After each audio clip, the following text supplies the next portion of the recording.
This is Karen with newclevelandradio.net, and it is time for Avoid the Maze. But it's not just Avoid the Maze. We're also going to be talking about the Rant today. And if you've been wondering what has happened to that podcast, well, Barbara Rose Brooker took a little bit of a hiatus. And sometimes we all have to do that. We have to rethink who we are, what we want to do, and who we want to reach.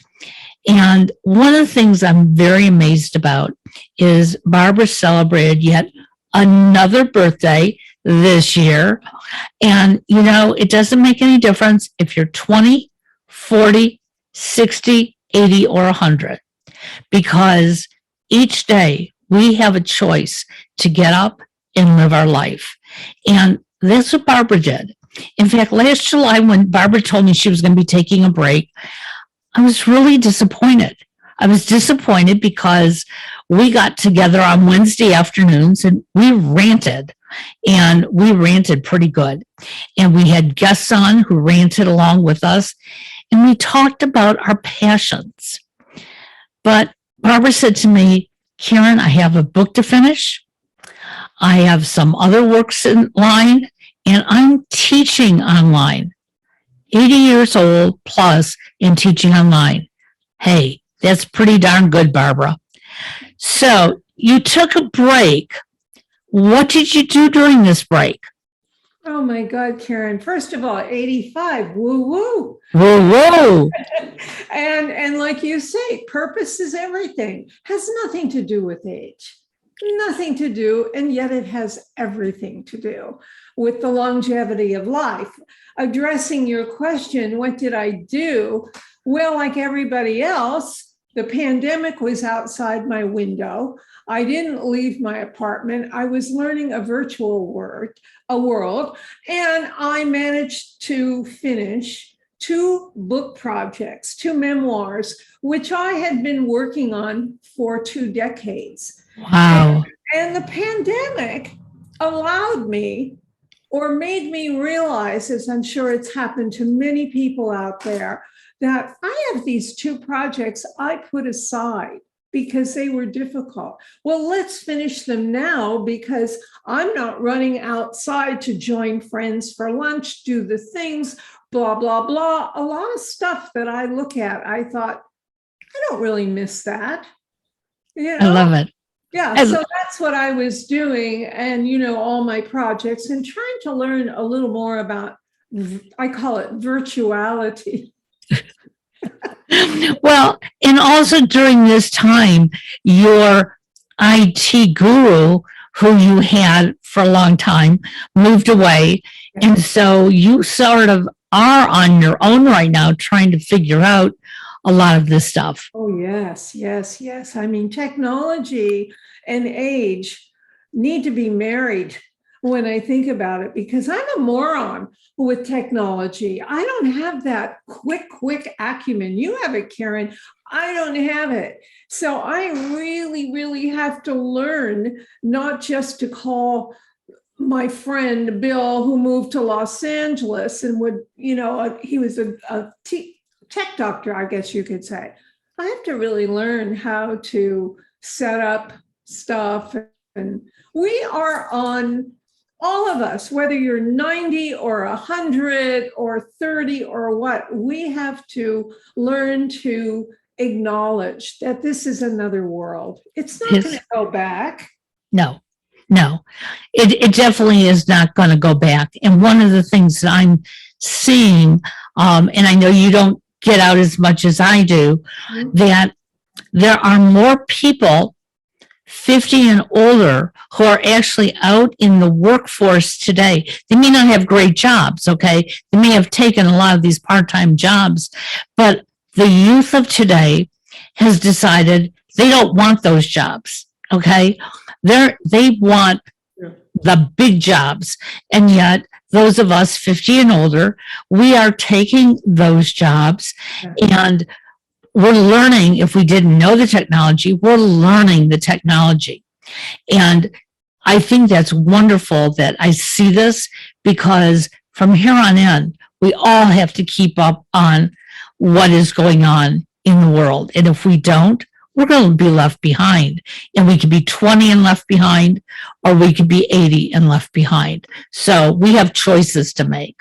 That's a really good point that you made, Karen. First of all, the choices. We must have choices. Choices offer purpose and brings us to new ideas, new thoughts. I really think before, when you were 80, if you didn't know, they would sell you a jitterbug phone. Yep. You're supposed to learn the Apple, jitterbug phones are fine too. But what I'm saying is there's new horizons for over 50, over 60. It's a whole new world on the internet too. Absolutely. And so many of my colleagues who have left their jobs and are leaving their jobs, and they are learning ways to form their own businesses and things online. This is what's exciting. Absolutely. You don't have to put your phone in the drawer and go to a nursing home. And I'm not putting down nursing homes. God knows they have their place. But I can't stand it when someone says to me, well, at 85, are you going to stay in your apartment? Or are you going to go to assisted living? That kind of thing. Again, I'm not putting it down. It's a choice. But no, absolutely. I don't want the expectation that right. because I'm 85, I'm supposed to look, sound, act, and live a certain way. You're absolutely correct. Right? And a lot of your guests that we've had on in the past have all said that as well, that our expectations should be our personal expectations, not the expectations of either our children or our siblings or our so-called best friend who thinks they know better than we do. And a lot of us, have been through that, where our friends, will say, well, don't you think? In fact, I remember when, after my mother lost my dad, everybody said to her, well, don't you think you should go into assisted living? And she looked at them and she said, why? I was my husband's caretaker for the last year or two of his life. I did all the driving. I did all the shopping. I did all the cooking. I did all the cleaning. I'm capable. Why do you want me to reduce what I do on a daily basis? She wasn't ready for it. And when she had to move into assisted living, she lived basically an independent living, but we knew that she had that umbrella in case she needed it. And why did she have to do it? She couldn't drive anymore, okay? And she had had a stroke that kept her from understanding numbers. Mm-hmm. Everything else was fine. But when it came to a number, so you couldn't let her go to the grocery store on her own because, again, she just didn't have that comprehension of what things were costing because she didn't understand the numbers. So when there's a reason, then we take those opportunities to make our life better.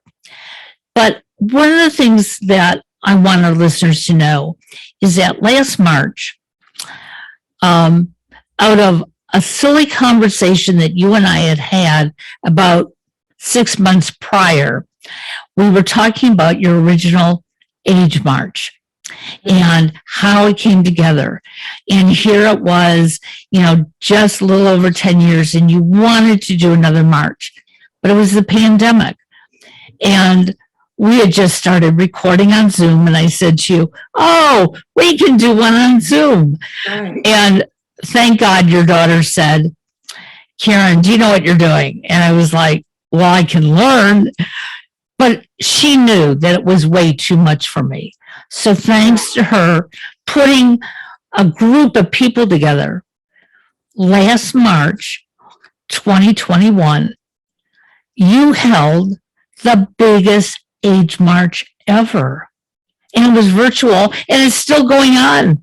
It's still going on, Karen, and it's on YouTube. It's over 200,000 views, and the subscribers are going into the thousands now. And this is really by word of mouth. It's global. And it's for all ages. It's not just for 50 or 90 or 100. We do have 101 person who subscribed, but it's also for people in their 20s. Right.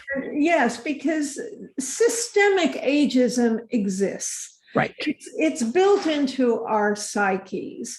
And I really think this movement, this Age March represents a movement, will hopefully merge with generations to come, that we won't define people by their age, skin color, sexuality, or gender. So it's ageism is not just one thing. It reflects all of these less than human attitudes towards people. And I'm very excited about it because there's going to be an Age March Part 2, which we will talk about, and you will be very much at my side. That will be more global as soon as it goes to 500,000 views.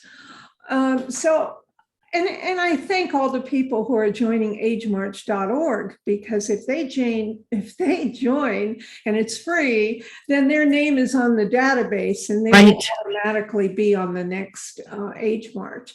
But anyway, getting back to ageism, I really deplore the condescending, patronizing attitudes from various sects, SECTS, of society and the way you're treated. For example, during the pandemic, like many of us, I've had health issues. I've had to go to, besides virtual, to doctors. And you're really treated with a different, as soon as I hit that 85 and they see it on my chart, there's a tone of baby talk. There's a tone of, do you live alone? Like it's something you shouldn't do. There's just all these little prejudices. That's one of my big things that I just can't stand, the condescending attitude. Even with our siblings and our children, I have two, as you know, fabulous daughters, and they always want to help me, blah, blah, blah. But one of my daughters who lives near me wants me to move next door to her. They have a unit that they have a small building and they rent out units, and they want me to live there. It's a lovely idea and it's lovely and generous of them, but never will I leave my apartment in San Francisco, because I want to feel like I'm doing it myself. Sure. Understand that. Absolutely. So there's an expectation that happens at certain ages. The other thing that I can't stand is that a lot of the so-called age activists who are 50 plus, they have formed little clubs. I'm 50 to 60. If you're over, you can't get in this club. Right. The 60 to 70, you can't get in that club. And they have this attitude like they know everything about age and ageism. And there's just it's become a commercial exploitation. Yes, it has. And the sad part is these smaller groups. Let's think about it, everybody. If you're in a group from 50 to 60, what happens the day you turn 61? Oh, you don't belong to that group anymore. Right. I don't want to be thrown out with the bathwater. I want to be part of the whole system. And so I have friends who are in their 20s. I have friends who are in their 50s. And I have friends who are in their 90s. I don't look at myself as saying, I could only be friends with the 70 to 80-year-olds because that's my niche right now. No. Right. Right. So, but I want to share something with you that just happened the other day when you talk about being discriminated against because of either your age or your perceived age. So my husband was put on a project. It was supposed to last 6 weeks. The first day was Monday. He went to the project, and he's an IT professional, and the project was not exactly what they told him it was going to be, but he could easily do it. It was no big deal. And part of it was moving heavy printers. And one of the questions they had asked him ahead of time, can you move up to 50 pounds? And he does on a regular basis. He said yes. So he's at work, and the first one is 50 pounds. The next one is 75, and he moved it. But did he grunt a little bit more? Absolutely. Number one, it was heavier than the first one. He wasn't expecting something heavier. And he wasn't as quick with it. Well, why? Number one, it didn't balance as well either. So he was being more careful. So to make a long story short, Monday evening, he comes home and he has an email. And the email says, please contact us before you go into work tomorrow. So he contacts them and they said, we've taken you off the project. He said, why? Well, you obviously can't lift those heavier printers. Oh. He said, well, I'm not happy about it. And if originally you would have told me that they were going to be that heavy, I probably would not have taken the project. But I did take the project, and I'm willing to do it. No, we're afraid you may get hurt. He said, why would I get hurt? I know how to do it. And they said, no, we can't take that chance.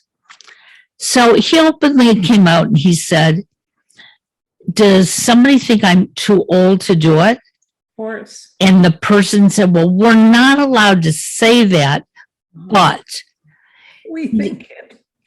So it was like, so jokingly, so we asked our 31-year-old son, if you were on a project, how easy would it be for you to do this? And he lifts things at work all the time. He said, 75 pounds? He said that's a lot. And if you're doing it repetitively, that really takes a strain on your body. Mm-hmm. He said, so it would even be difficult for me. And this is a young kid who works out with weights and runs. Mm-hmm. So now, would they have told him that he was off the project if it were him? No. They would have assumed that my 31-year-old could easily do it.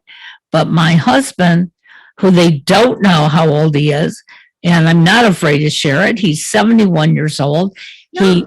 He, 2 days before that, he was crawling on the ground here in the house doing all these projects for me. So you can't tell me he couldn't do it.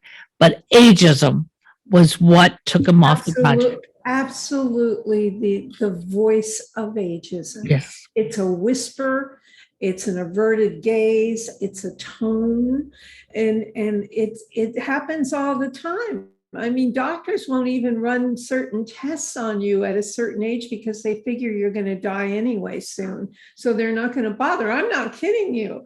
There is an attitude out there. And but the attitude is like attitudes change through what we're doing. We have to keep talking about it and fighting against it and unifying.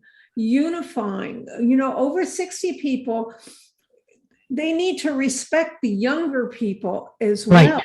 And to integrate and to respect their point of view.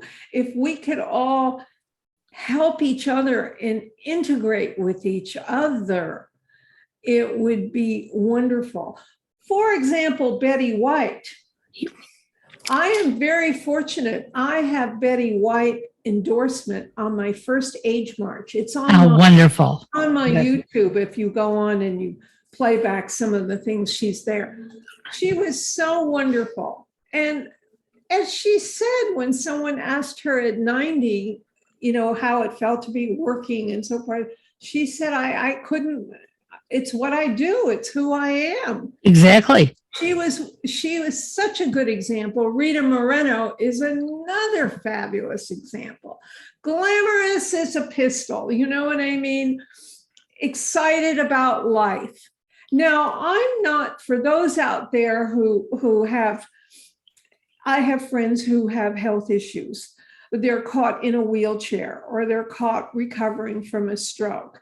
I'm not saying that there aren't times in our lives where it's very hard, but the mind and the spirit, that's really, and the attitudes, everything, which brings back these little clubs to me. I can't stand some of these books.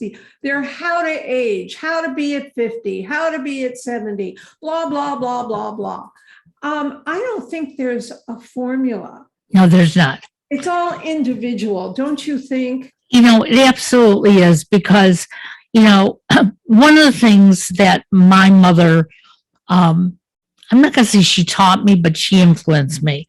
My mother didn't act like a younger person, but she allowed herself to color her hair, wear certain clothes. She didn't, say, oh, I'm a certain age, so I can't wear this. Okay. Right. If it looked good on her, she wore it. Right. If she wanted to change her makeup to something, as long as she was comfortable with it, she would do it. And I've been the same way. And I have some friends who have said to me, why do you still color your hair? Or why do you wear your long hair? I get all the time. Go natural. And it's like, that may be fine for you. It's not for me. It has nothing to do with me not telling people my age and whatever, but it's what I want to see when I look in the mirror. Okay. And so when I think about what my grandmother looked like when she was 71, okay, my grandmother probably looked more like what I would think somebody at 91 would look like today. Why? That's the way people dressed. That's what people did. Today, we have more of a freedom. We have more choices, more opportunities. We can be who we want to be. We don't have to be pigeonholed. And so for everybody who's out there, aging is about living. Yes. Whether you're in a wheelchair, like you said, yes, have an illness, there's still an opportunity to live. Yes. And we have to help each other do that. Yes. Write your books, take your journals out from under your pantyhose in the closets, your diary, turn it into a screenplay or a book or go online or a new recipe. Yes, absolutely. Cooking during the pandemic. I mean, I'm a horrible cook, but I actually find myself cooking now. But there's so much to do. There's so much to do. Karen, you're too young still, but I get all these things from the burial companies. And me too. Yep.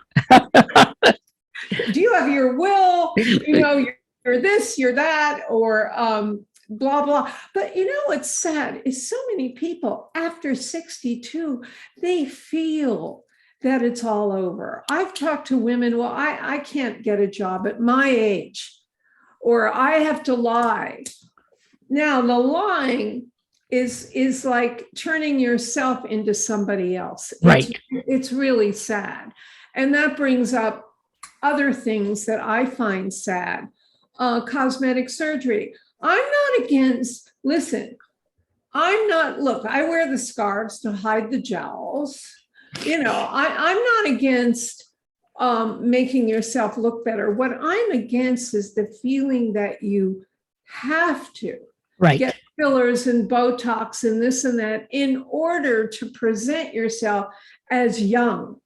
I find that so sad. Yes, and absolutely. I'm angry about the anti-age message, which, by the way, watching a lot of TV during the pandemic at night, every ad is go back, look younger, get rid of this, get rid of that. There's nothing about pro-age. Yep. There's nothing about it. And again, I'm not against product either. I try them all. But I am against the feeling of promoting the feeling that after 40, you're just not going to make it, girl. You're just not going to make it. So you better do this. Well, it's interesting because in the last month, a little over a month, I'm being treated for an immune disorder. Right. And the medication has really puffed up my face.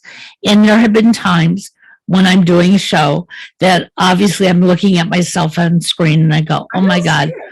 Well, I'm glad you don't. But I do. Okay. But in the beginning, it was very upsetting to me. But then I realized I'm in the process of getting better. And if this is what it takes to get better, Absolutely. they have my face blow up. I think That's great. well, thank you.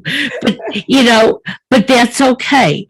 And that's the attitude that I hope the rant is going to show people, is that any way you choose to do it is okay, but don't tell me how to age, okay?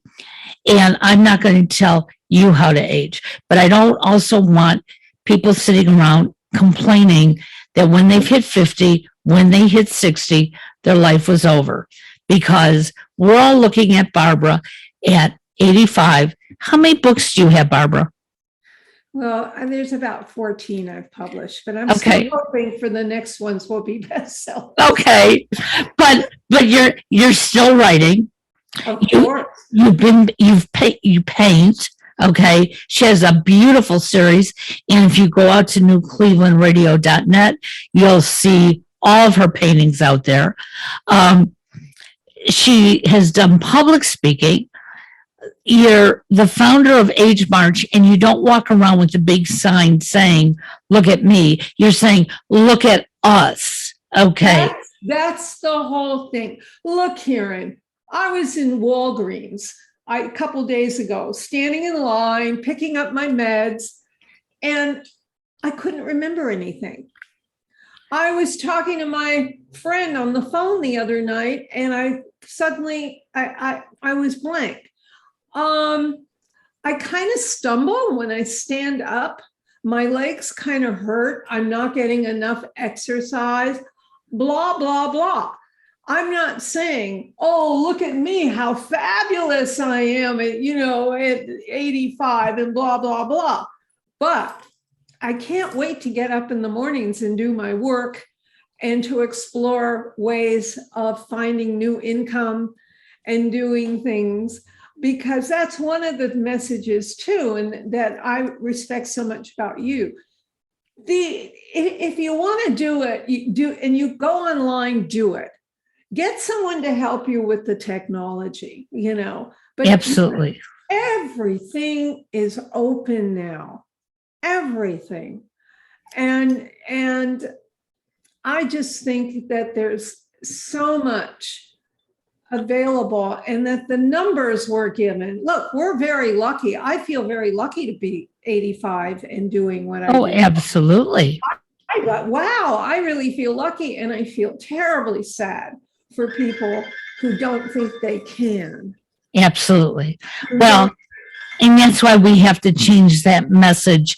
And with all the people who are coming out to Age March and joining, watching the video, they're getting that message, because there were many people on Age March of varied ages. Okay. And if we stop and think about the producers were much younger than us, and yet they were able to capture your message, which is very, very important. Yes, and on Age March, please, I hope everyone will go to Age March 2021 on YouTube. You'll see Karen, you'll see 21-year-old twins, you'll see, every ethnicity. I never can pronounce that word, but you'll see every age on there, every gender, everything, talking about let's be together in this world and let's stop the division, the dividing. And so anybody who wants to write Karen a letter or myself, or to contact either one of us who wants to be part of our Age March movement, do so. Don't you think, Karen? Oh, absolutely. And we'd love to have them on as guests on the podcast, because again, starting in a couple of weeks, Barbara's going to be back doing the rant. We're gonna have guests, and we'd love to have you, the listeners, also as guests, because it's your voice that's going to make a difference. And the fact that we are doing today's show, and I don't know if you realize, Barbara, why I chose today to record this show. I decided it's January 6th, 2022. A year ago, our country saw a huge disaster died. And I thought, by recording this today and us talking about coming together, the pettiness of, I don't like what you say, you don't like what I say, I don't like how you comb your hair, I don't like where you live. It's not up to each of us to like what the other one does. It's for us to come together, and we need to do that. Karen, I just got a chill when you said that, because what has happened in our country, to hear the ugliness of the ugly voices, is so important. So what you just said, coming together, yes, come to the rant, come to Karen, come to me, go to agemarch.org. I'll get the message. Email me, email Karen, be on the show. Let's really get this, be part of this global march. Absolutely. We have age pride. We have gay pride. We have Pride Month. Let's get Age Month. We need to do this. Well, we absolutely do. And I'm so glad to be working with you again. And, again, I want our listeners to know that you're not just sitting in your apartment all day long, eating bonbons, watching TV.